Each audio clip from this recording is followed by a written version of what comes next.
ওনার পরিবার আমার কাছে দুটো জিনিস চেয়েছেন। বলেছেন পুলিশের হেফাজতে মারা গেছে এবং আমরা জেনেছি শারীরিক অত্যাচার হয়েছে। আপনাকে দোষী পুলিশদের বিরুদ্ধে কঠোর ব্যবস্থা নিতে হবে। দ্বিতীয়, উনি বলেছেন দুটো বাচ্চা আছে, উনি আর্নিং মেম্বার ছিলেন, এদের পড়াবো কি করে, আমি খাবো কি, আপনাকে আমার ভবিষ্যতের দায়িত্ব নিতে হবে আর বাচ্চাদের পড়ানোর দায়িত্ব। তৃতীয়টা উনি বলেননি, আমরা করেছি। আমি উনাদেরকে যেটা বলেছি সেটা আপনাদের বললাম যে পুলিশের লকআপে বা হেফাজতে মারা গেছে, এটা তো দিনের আলোর মতো সত্যি।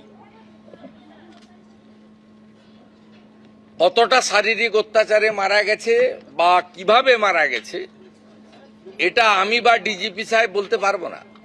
তিনজন ডাক্তারের নেতৃত্বে যে পোস্টমর্টম হয়েছে ভিডিওগ্রাফি দেখে, তাদের রিপোর্ট যতক্ষণ না পুলিশ আইও কালেক্ট করছে ততক্ষণ এটাতে কনক্লুশনে আসা যাবে না যে পুলিশের গাফিলতি প্রমাণিত, কারণ তাদের কাস্টডিতে মারা গেছে।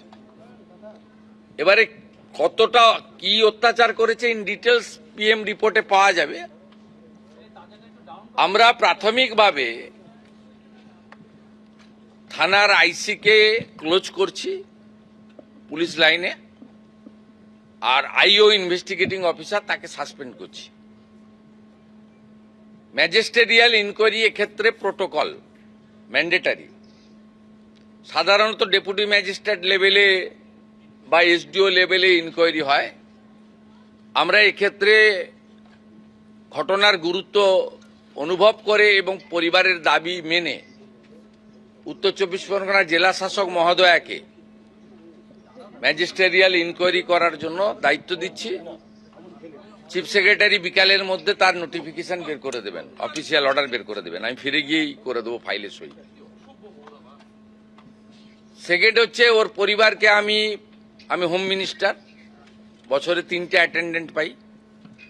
আমি ওর স্ত্রীকে আমার অ্যাটেন্ডেন্ট হিসেবে চাকরি দিলাম। উনি শোক কাটিয়ে ওঠার পরে লোকাল থানার সঙ্গে অ্যাটাচ থাকবেন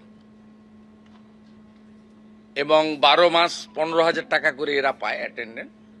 12 মাস কমপ্লিট হলে গ্রুপ ডিতে পার্মানেন্ট হয়ে যায়, কারণ বাকি চাকরি তো পরীক্ষা দিয়ে হয়, আমরা তো ভাবে চাকরি দিতে পারি না। C agreed.